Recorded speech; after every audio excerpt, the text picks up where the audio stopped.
আসসালামু আলাইকুম।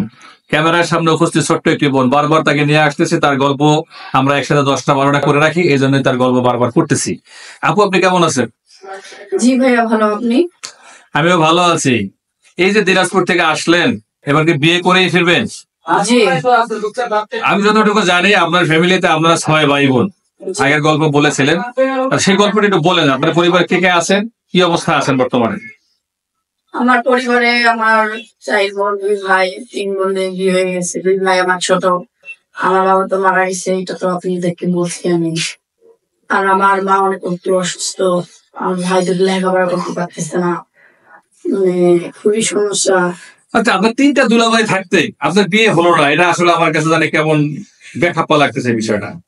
বিয়ে হলো না, আমার বাবা যখন বেঁচে ছিল তখন অনেক কিছু ছিল, জায়গা জমি ছিল, তখন অনেক ভালো ব্যবহার করতো, অনেক কিছু নিয়ে আসতো, মানে যাওয়া আসা করতো। এখন তো আমার বাবা মানে ক্যান্সার রোগে আক্রান্ত ছিল, মারা গেছে। সব জায়গা জমি যেগুলো ছিল সেগুলো বিক্রি করে তার চিকিৎসা করছে। করার পরে এখন তো কিছুই নাই, তার তো এখন খারাপ ব্যবহার করে। আপনার ক্ষেত্রেও তাই করবেন, যে শ্বশুর বাড়ি থেকে আমরা কিছু পাইলাম না। আর আজকাল এই আধুনিক যুগে তো মানে সবসময় টাকা কথা বলে, জায়গা জমি কথা বলে। সেই ক্ষেত্রে আমরা খুবই গরিব, এখন কিছু দিতে পারি না। আর আমার বিয়ে দেওয়া থাকলে দূরের কথা, আমার আপুদের সাথে খারাপ ব্যবহার করে, মারধর করে। সেই ক্ষেত্রে এখানে নিরুপায় হয়ে আসা যে আপনার আমার কিছু একটা করে। আচ্ছা, আমার সন্ধান আপনি কিভাবে পেলেন? আপনার সন্ধান পেলাম, আমার গ্রামে একটা আপু ছিল, আমার খুবই সমস্যা। উনি আমার মানে সমস্যার সমাধান হয়েছে, পরে সবাইকে বলে বেড়াচ্ছে। তার কাছে আমি গেলাম, অনেক রিকোয়েস্ট করলাম। সে আমাকে বললো যে ওখানে আমি গেছিলাম, আমার সমস্যার সমাধান হয়েছে, অনেক ভালো।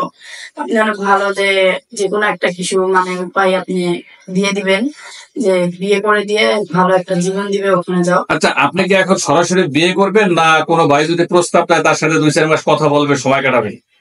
না, আমি সরাসরি বিয়ে করবো, কারণ সময় নষ্ট করে তো লাভ নাই। সে যদি আমি কথা বলি তাহলে সমাজে খারাপ করবে, সবাই বলবে যে মেয়েটা নোংরা কথা বলে ছেলেদের সাথে। এখন আপনার বিয়েতে লিগ্যাল গার্জিয়ান কে থাকবে? তো গার্জিয়ান দরকার। আপনি থাকবেন। মানে আমি থেকে বিয়ে দিব? জি। এখন আমি যদি একটা খারাপ ছেলের সাথে বিয়ে দিয়ে দিই?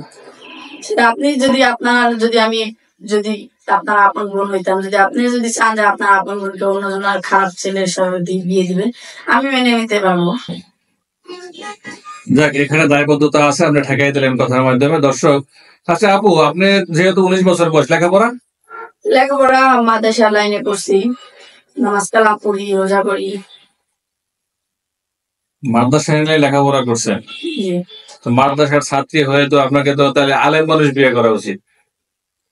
হ্যাঁ। সেরকম হইলেও করবেন। দর্শক, অনেকেই মাদ্রাসার ছাত্রী খোঁজেন ও মাদ্রাসা লাইনে মেট্রিক পাস করছে। যদি কোনো ভাই এই বোনটির সাথে সম্পর্ক করতে চান, আমাকে জানাবেন। আপনার কি ফোন নাম্বার আছে? আপনার ফোন নাম্বার থাকলে আমার বেশি ভালো হয়, কারণ আমাদের চাপ নিতে একটু অসুবিধা হয় যদি আমাদের স্টুডেন্ট নাম্বারে ফোন দেয়। না, আমার কোনো ফোন নাম্বার নাই, এখন তো খাইতেই পাই না। ফোন কোথায় পাবো? বাবা যখন বেঁচে ছিল ফোন ছিল, ঘুরতাম, সব আনন্দ আনন্দ করতাম। আর এখন তো ফোন থাকলেও দূরের কথা, খাওয়াই যাবে না। আর আপনার নাম্বার আছে এখানে, আমার সাথে যদি কেউ কথা বলতে চান বা আমার সাহায্য করতে চান, বিয়ে করতে চান, ভাইয়ের সাথে যোগাযোগ করবেন অবশ্যই। আমি ওনার স্টুডিওতেই থাকবো, বিয়ে না করে কথা বলবো। মানে ও মন স্থির করছে এখানে এসে পরিবেশ ভালো দেখে যেখানেই থাকবো, নিরাপদ আছে, এখান থেকে যা কিছু একটা হবে তারপরে যাবে, এরকম? জি। আচ্ছা দর্শক, আমরা আসলে গল্পটি দীর্ঘায়িত করছি না, ওর আরো গল্প আছে, আপনারা দেখে নিবেন। আমরা এখানে শেষ করছি। সবাই ভালো থাকবেন, আল্লাহ হাফেজ।